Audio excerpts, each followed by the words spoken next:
Haleluya, puji Tuhan, salam damai sejahtera dan selamat pagi pada Senin pagi ini, Senin yang pertama pada tanggal 2 Oktober 2023. Kita bersyukur kepada Bapa kita Tuhan Yesus. Tuhan memberikan kita sehat, bernapas sampai detik ini. Saya sehat, tidak kekurangan apapun, penuh dengan sukacita. Tuhan izinkan hidup kita di hari yang kedua di bulan Oktober ini. Terus kita melangkah bersama dengan Yesus. Hidupku bukan aku lagi, tapi Kristus yang hidup di dalamku. Dan tema firman Tuhan pada pagi hari ini, dan barang siapa berseru kepada nama Tuhan akan diselamatkan. Amin. Yesus cinta kita semua. Dalam 2 Petrus pasal 3 ayat 9 dikatakan, Tuhan tidak lalaikan janjinya. Dia sabar terhadap kita semua, supaya setiap orang bertobat datang kepada Yesus.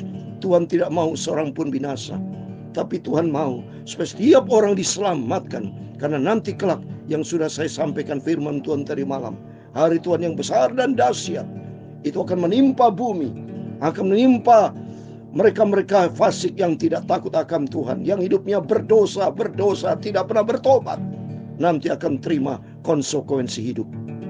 Karena hidup ini hanya satu kali, tapi mari hidup kita bagi Kristus. Seperti di dalam firman Tuhan nanti saya mau bacakan. Saya akan menyanyikan, saya Pastor Yakob Rahmat. Saya akan menyanyikan sebuah pujian. Hidupku bukan aku lagi. Saya bangga punya Yesus. Kita bangga punya Yesus. Tuhan sudah jamah hidup saya menjadi ciptaan yang baru. Bagi demikian Bapak Ibu Saudara semua, mari di dalam Kristus adalah ciptaan yang baru. Kita bukan dipimpin oleh kedagingan, bukan dipimpin oleh dunia, bukan dipimpin oleh manusia, bukan dipimpin oleh kemanusiaan kita, keinginan manusia kita, tidak. Tapi kita dipimpin Roh Kudus. Tuhan Yesus akan menyertai kita, sehingga langkah demi langkah kita hidup yang baru bersama dengan Tuhan Yesus. Hidupku bukannya aku lagi, tapi Kristus dalamku. Amin, haleluya. Hidupku bukannya aku lagi, tapi Kristus dalamku. Amin, haleluya. Yesus hidup, amin, haleluya. Yesus hidup dalamku, amin, haleluya. Hidupku bukannya aku lagi, tapi Kristus dalamku. Yesus, amin, haleluya. Hidup, amin, haleluya. Yesus hidup dalamku, amin, haleluya. Hidupku bukannya aku lagi, tapi hidupku di dalam Kristus, amin, haleluya. Dalam Galatia pasal 2 ayat 20, demikian firman Tuhan. Namun aku hidup, tetapi bukan lagi aku sendiri yang hidup, melainkan Kristus yang hidup di dalam aku. Dan hidupku yang ku hidup sekarang ini di dalam daging adalah hidup oleh iman dalam Anak Allah yang telah mengasihi aku dan menyerahkan dirinya untuk aku. Hidupku bagi Tuhan Yesus. Yesus, haleluya. Hidup, amin, haleluya. Kristus hidup dalamku, amin, haleluya. Hidupku bukannya aku lagi, tapi Kristus hidup di dalam aku. Aku hidup di dalam Kristus. Yesus hidup, Kristus hidup dalamku, amin, haleluya. Hidupku bukannya aku lagi, tapi aku di dalam Kristus, amin, haleluya. Ya Tuhan, punya mula kebesaran dan kejayaan, kehormatan, kemasyhuran, dan keagungan. Ya segala-galanya yang ada di langit dan di bumi. Ya Tuhan, punya mula kerajaan, dan Kau yang tertinggi itu melebihi segala-galanya sebagai kepala. Sebab kekayaan dan kemuliaan itu semua berasal daripadamu, dan Engkaulah yang berkuasa atas segala-galanya. Dalam tangan-Mu lah kekuatan dan kejayaan, dalam tangan-Mu lah kuasa membesarkan dan mengukuhkan segala-galanya. Sekarang ya Allah kami, di dalam nama Tuhan Yesus Kristus, kami bersyukur hanya kepadamu Bapakku, dan memuji nama-Mu yang agung itu. Kristus, haleluya, hidup, aku hidup di dalam Kristus, amin, haleluya. Aku mau setia dan taat sampai langkahku yang terakhir, haleluya. Yesus hidup, amin, haleluya. Yesus hidup dalamku, amin. Ku mau cinta dan setia taat kepada Bapakku Tuhan Yesus. Sucikanlah mulutku, pikiran dan hatiku Bapa. Sebentar kami mau baca firman Tuhan, dan ampunilah semua dosaku, sucikanlah hidupku oleh darah Yesus. Terima kasih Bapa, kami percaya pagi yang indah ini adalah pagi yang diberkati Tuhan Yesus. Biar hari-hari kami melangkah bersama dengan Tuhan sampai ku berjumpa dengan Tuhan Yesus. Dalam nama Tuhan Yesus Kristus kami sudah berdoa mengucap syukur. Haleluya. Amin. Puji Tuhan, kita bersyukur kepada Bapa kita Tuhan Yesus. Karena cintanya Tuhan dahsyat dan ajaib, kita bisa dipelihara sampai hari ini. Tidak kekurangan apapun. Ini bukti nyata campur tangan Tuhan. Digenapi firman Tuhan di dalam Roma pasal 8 ayat 8. Allah turut bekerja. Saya mau baca Roma 8 ayat 28. Kita tahu sekarang bahwa Allah turut bekerja dalam segala sesuatu untuk mendatangkan kebaikan bagi mereka mengasihi Dia, itu bagi mereka yang terpanggil sesuai dengan rencana. Amin. Berarti saya dan Bapak Ibu Saudara semua adalah sudah dipanggil Tuhan sesuai dengan rencana Tuhan. Sehingga senantiasa saya bersama Bapak Ibu Saudara semua, bersama keluarga kita senantiasa menikmati kebaikan-kebaikan Tuhan. Karena Tuhan turut bekerja dalam segala sesuatu untuk mendatangkan kebaikan bagi mereka mengasihi Dia. Kita semua mencintai Tuhan. Saya cinta Tuhan Yesus, maka saya beritakan firman Tuhan. Karena firman Tuhan nanti kita mau baca dalam 2 Matius pasal 4 ayat 2, beritakan firman supaya ini menjelang kedatangan Tuhan, supaya kita tidak salah langkah. Tapi hidupku bukan aku lagi, tapi Kristus di dalamku dan aku di dalam Kristus. Karena firman Tuhan katakan dalam Roma pasal 8 ayat 1, sekarang tidak ada lagi penghukuman bagi mereka yang ada di dalam Kristus. Yang ada di dalam. Berarti Kristus yang menonjol. Kristus yang menjadi kepala dalam hidup kita. Kristus yang menjadi prioritas di dalam kehidupan kita. Bukan kita yang menonjol.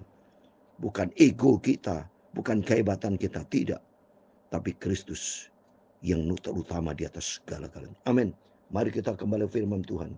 Maka firman Tuhan tadi saya tekan dalam Galatia pasal 2 ayat 20. Namun aku hidup, kita yang hidup ini. Tapi bukan aku lagi sendiri yang hidup. Melainkan Kristus yang hidup di dalam aku. Jadi karena Kristus, saya hidup itu karena Tuhan. Bapak Ibu hidup karena Tuhan Yesus. Semua karena kasihnya Tuhan. Dan jadikan Yesus sebagai sentral dalam hidup kita. Dan hidupku yang kehidupan sekarang ini dalam daging adalah hidup oleh iman dalam anak-anak yang telah mengasihi aku dan menyerahkan dirinya untuk aku. Oh, haleluya. Yesus yang sudah mati buat kita semua, yang sudah rela Yesus turun dari surga. Dia rela menjadi manusia 2000 tahun yang lalu di atas kayu salib. Tapi Yesus saat ini sudah naik ke surga. Yesus sebenarnya bukan manusia. Yesus saat ini now sekarang ya, bukan sebagai manusia loh saudara. 2000 tahun yang lalu sebagai manusia pernah hadir bersama murid-muridnya, makan bersama, tinggal bersama, menyatakan mujizatnya. Tapi begitu Yesus sudah bangkit dan naik ke surga, dan dia berjanji akan datang sebagai raja di segala raja. Datang bukan sebagai manusia lagi. Datang nanti dengan segala kemuliaannya, dengan segala kehebatannya. Maka tadi firman Tuhan tadi malam yang sudah saya baca, siapa yang dapat menahannya? Betapa hebat dan dahsyatnya kedatangan Tuhan. Dan mari kita mau kembali kepada firman Tuhan. Kita mau baca kitab Yoel. Haleluya. Kita lanjutkan. Supaya atas rahmat Tuhan pagi ini kita bisa selesaikan pasal 2. Tinggal satu pasal lagi. Ya, nanti malam kita baca pasal yang ketiga. Dan besok hari Selasa pagi kita akan baca kitab Amos, saudara ya. Jadi pagi ini kita akhiri pasal 2, nanti malam kita akhiri pasal yang ketiga, cuma 3 pasal saudara ya. Dan besok pagi, Selasa pagi, itu bicara tentang Amos. Biar hari demi hari kita melangkah bersama Tuhan, kita mau cinta Yesus, dan kita mau taat, pegang janji Tuhan. Amin. Mari saya mau baca ayat 18 sampai 32. Demikian firman Tuhan. Tuhan menjadi cemburu karena tanahnya, dan ia belas kasihan kepada umatnya. Tuhan menjawab katanya kepada umatnya, sesungguhnya aku akan mengirim kepadamu gandum, anggur, dan minyak, dan kamu akan kenyang memakannya. Aku tidak akan menyerahkan kamu lagi menjadi celah di antara bangsa-bangsa. Inilah Tuhan Yesus. Dia selalu memberikan berkat buat kita. Dikirim gandum, anggur, minyak, artinya berkat buat setiap kita. Maka Tuhan berkata dalam Yeremia 17 ayat 7 dan 8, diberkatilah orang berharap dan mengandalkan Tuhan. Seperti pohon yang tidak pernah berhenti menghasilkan buah. Itulah berkat Tuhan melimpah. Dalam Yohanes 10 ayat 10 dikatakan, Yesus datang untuk memberikan hidup dengan segala kelimpahan. Oh haleluya. Oleh itu mari kita mau sungguh-sungguh sama Tuhan. Kita bersuka cita di dalam Dia Yesus. Ayat 20, yang datang dari utara itu akan kujauhkan daripadamu, dan akan kusir ke suatu negeri kering dan tandus. Barisan mukanya ke laut timur, dan barisan belakangnya ke laut barat. Maka bau busuknya dan bau anjirnya akan naik, sebab ia telah melakukan perkara yang besar. Ayat 21, jangan takut hai tanah, bersorak-soralah dan bersukacitalah, sebab juga Tuhan telah melakukan perkara besar. Tuhan kita melakukan perkara yang besar. Tuhan sanggup melakukan perkara yang dahsyat, karena Dia memang dahsyat dan ajaib. Terpujilah nama Tuhan. Ayat 22, jangan takut hai binatang-binatang di padang, sebab tanah gembalan di padang gurun menghijau, pohon menghasilkan buahnya, pohon ara dan pohon anggur memberi kekayaannya. Amin. Jadi kalau kita bersama dengan Yesus, siapapun hidup bahagia, saudara. Sampai binatang-binatang bahagia. Apalagi kita berharga di mata Tuhan. Luar biasa, Yesus luar biasa, saudara. Saya cinta Bapa kita di surga. Ayat 23, hai Bani Sion, bersorak-soraklah dan bersukacitalah, karena Tuhan Allahmu, sebab telah diberikan kepadamu hujan pada awal musim dengan adilnya, dan diturunkannya kepadamu hujan para awal dan hujan para akhir musim seperti dahulu. Oh, berkat Tuhan nyata. Tuhan izinkan ada musim kemarau, ada musim hujan, semua karena kasih kebaikan Tuhan. Maka jelas dengan kita membaca firman Tuhan, makin hari kita memakin cinta Tuhan. Karena bersama dengan Tuhan kita akan terima kebaikan-kebaikan berkat Tuhan yang berlimpah. Dalam nama Yesus kita terima berkat Tuhan melimpah. Dan nomor 1, berkat rohani. Dan Tuhan akan berikan berkat jasmani. Matius 6 ayat 33 dikatakan, carilah dahulu kerajaan Allah serta kebenarannya. Jadi berarti kita harus mencari perkara rohani dulu. Perkara kepentingan Tuhan diutamakan. Tuhanlah yang di atas segala-galanya. Buatlah skala prioritas, boy. Skala prioritas. Prioritaskan Tuhan di atas segala prioritas. Maka semuanya, kata Matius 6 ayat 33, sekali ini akan ditambahkan kepada kita. Amin. Ayat 24, tempat-tempat pengirikan menjadi penuh dengan gandum, dan tempat pemerasan kelimpahan anggur dan minyak. Aku akan memulihkan kepadamu tahun-tahun yang hasilnya dimakan habis oleh belalang pindahan, belalang pelompat, belalang pelahap, dan belalang pengerit, tentaraku yang besar yang kukirim ke antara kamu. Amin. Jadi artinya Tuhan sanggup memulihkan keadaan kita. Kalau kita dalam bisnis rugi besar, mungkin kita banyak bencana, seringkali menghadapi problem, tapi janji Tuhan sanggup memulihkan. Sebab bagi Tuhan tidak perkara mustahil.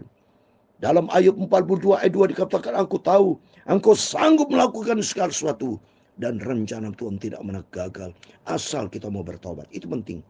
Kuncinya asal hidup kita selaras dengan Tuhan, hidup kita sesuai dengan apa maunya Tuhan, yaitu gampang, saudara. Manusia itu kan yang bikin sulit manusia. Ya, firman Tuhan sudah mengatur. Seperti contoh berdoa, apa salahnya berdoa? Apa susahnya berdoa? Gampang kan? Berdoa tuh singkat, saudara. Ya, kalau saudara mau berjam-jam, gak apa-apa, bagus itu. Jadi kalau saudara mau cepat-cepat, asal dengan doa yang tulus, dengan hati yang bersih, Aku butuh Engkau Tuhan. Seperti doa pagi ini. Aku berterima kasih Tuhan atas rahmat dan anugerah-Mu. Kau izinkan kami dapat tidur secara efektif. Bangun dengan tubuh yang sehat. Hidupku untuk kemuliaan Tuhan. Mari sampaikan kata-kata yang positif. Kata-kata ucapan syukur kepada Tuhan. Kata-kata kita rendah hati. Dan kita mau kembali sama Tuhan. Karena Tuhan sanggup memulihkan. Ayat 26. Maka kamu akan makan banyak-banyak dan menjadi kenyang. Dan kamu akan memuji Tuhan nama Tuhan Allahmu yang telah memerhatikan kamu dengan ajaib. Dan umatku tidak akan menjadi malu lagi untuk selama-lamanya. Ini janji Tuhan. Tuhan akan angkat kita dan berkati kita. Tuhan akan pulihkan kita di dunia maupun nanti surga selama-lamanya. Maka janji Tuhan, saya semangat melayani pekerjaan Tuhan. Sungguh bukti senyata saya tidak pernah absen. Saya senantiasa bersama Bapak Ibu di dalam pemeliharaan Tuhan. Saya seyakin-yakinnya bagi semua rekan-rekan saya hamba Tuhan, semuanya dipelihara sama Tuhan. Pasti mereka menikmati keajaiban Tuhan. Saya yakin setiap kita hamba Tuhan yang melayani Tuhan dengan sungguh-sungguh, pasti saya yakin-yakinnya ada pemeliharaan Tuhan. Menikmati keajaiban Tuhan yang luar biasa. Ayat 27, kamu akan mengetahui bahwa aku ini ada di antara orang Israel, bahwa aku ini Tuhan adalah Allahmu dan tidak yang lain. Dan umatku tidak akan menjadi malu lagi untuk selamanya. Amin. Kita adalah umat Tuhan. Dan janji Tuhan tidak akan malu. Tuhan akan pulihkan. Serahkan hidupmu ke dalam tangan Tuhan. Dan cintailah Yesus. Hiduplah sesuai dengan firman Tuhan. Ayat 28. Kemudian pada itu akan terjadi bahwa akan mencurahkan rohku kata semua manusia. Maka anakmu laki-laki dan perempuan akan bernubuat. Orang-orangmu yang tua akan mendapat mimpi. Turunamu akan mendapat penglihatan.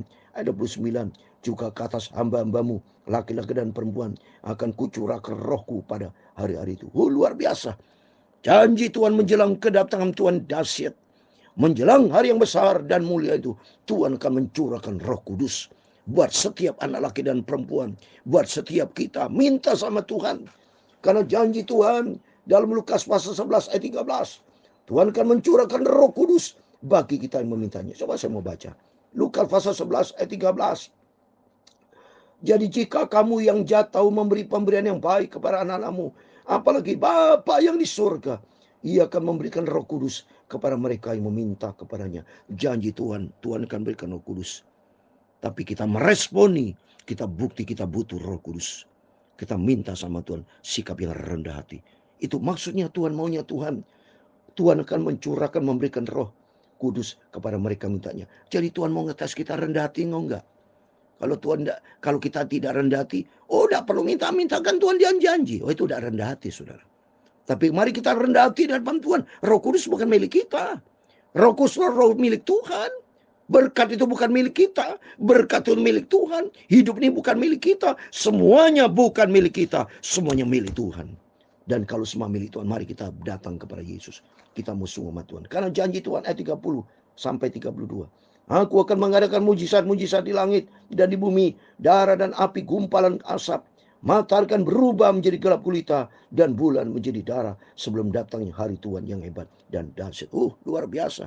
Tuhan sanggup melakukan apa saja karena bulan, bintang, matahari itu ciptaan Tuhan, termasuk diri kita. Dan janji Tuhan, mari, ayat 32. Dan barang siapa berseru kepada nama Tuhan akan diselamatkan. Sebab di Gunung Sion dan Yerusalem akan ada keselamatan. Seperti yang telah difirmankan Tuhan. Dan setiap orang dipanggil Tuhan akan termasuk orang-orang terlepas. Amin. Setiap orang dipanggil Tuhan. Saya bersama Bapak Ibu dipanggil dan pilih Tuhan. Adalah orang terlepas. Terlepas dari apa? Terlepas dari masa-masa kesulitan. Terhindar dari masa tribulation. Terhindar dari apa? Dunia yang bakal hancur nih saudara. Ya, kata firman Tuhan, matahari akan berubah menjadi gelap gulita dan bulan menjadi darah sebelum datang hari Tuhan yang hebat dan dahsyat. Dan barang siapa berseru kepada nama Tuhan akan diselamatkan. Berseru kepada nama Tuhan harus jauh dari kejahatan saudara. Karena dalam 2 Timotius pasal 2 19 saya mau baca. 2 Timotius pasal 2 19 sebagai terakhir. Tetapi dasar yang diletakkan oleh itu teguh dan meterainya ialah Tuhan mengenal siapa kepunyaannya. Dan setiap orang yang menyebut nama Tuhan, hendaklah ia meninggalkan kejahatan. Amin. Tuhan mengenal keadaan setiap kita. Maka kita jangan macam-macam berbuat dosa. Tapi marilah kita berbuat kebenaran. Hiduplah selaras dengan firman Tuhan. Akan diselamatkan kata Tuhan. Setiap orang menyebut nama Tuhan, tinggalkan kejahatan. Berarti setiap kita tidak boleh menipu. Namanya orang Kristen tapi berbuat kejahatan. Tuh seperti menteri. Masa korupsi sampai berapa triliun itu? Gimana bisa masuk surga? Berarti dia berbuat kejahatan. Tidak bisa, saudara. Bertaubat orang Kristen. Jangan perempuan berkejahatan ngomongnya kepada Tuhan. Maka Tuhan berkata dalam Matius pasal 7:21. Bukan orang berseru Tuhan, Tuhan kan selamat. Tidak bisa, saudara. Kalau orang tidak melakukan kehendak Allah, tidak bisa. Berbuat kejahatan berarti melanggar firman Allah. Berbuat kejahatan berarti hidup tidak sesuai dengan kehendak Allah. Tapi bagi kita, mari hiduplah sesuai dengan kehendak Tuhan. Supaya Roh Kudus menuntun hidup kita. Hidupku bukan aku lagi, tapi Kristus di dalam aku. Amin. Tuhan memberkati kita semua. Hidupku bukannya aku lagi, tapi Kristus dalamku. Amin. Haleluya. Hidupku bukannya aku lagi, tapi Kristus dalamku. Amin. Haleluya. Yesus, amin, hidup, haleluya. Kristus hidup dalamku. Amin. Haleluya. Hidupku bukannya aku lagi, tapi aku hidup di dalam Kristus. Amin. Haleluya. Tuhan memberkati engkau dan melindungi engkau. Tuhan menyinari engkau dengan wajah-Nya dan memberi engkau kasih karunia. Tuhan menghadapkan wajah-Nya kepadamu dan memberi engkau damai sejahtera. Bapa kami yang di surga, dikuduskan namamu, datanglah kerajaan-Mu, jadilah kehendak-Mu di bumi seperti di surga. Berikan kami pada hari ini makanan kami yang secukupnya, dan ampunilah kami akan kesalahan kami, seperti kami juga mengampuni orang bersalah kepada kami. Dan jangan membawa kami ke dalam pencobaan, tetapi lepaskan kami daripada yang jahat, karena Engkaulah yang mempunyai kerajaan dan kuasa dan kemuliaan sampai selama-lamanya. Amin. Diberkati kepada Bapak Ibu Saudara semua yang berseru nama Tuhan, tapi menjauhi kejahatan dan bertindak di dalam kebenaran firman Tuhan, selaras dengan apa maunya Tuhan. Amin. Tuhan semua memberkati. Tuhan bersama kita. Immanuel. Amin. Haleluya.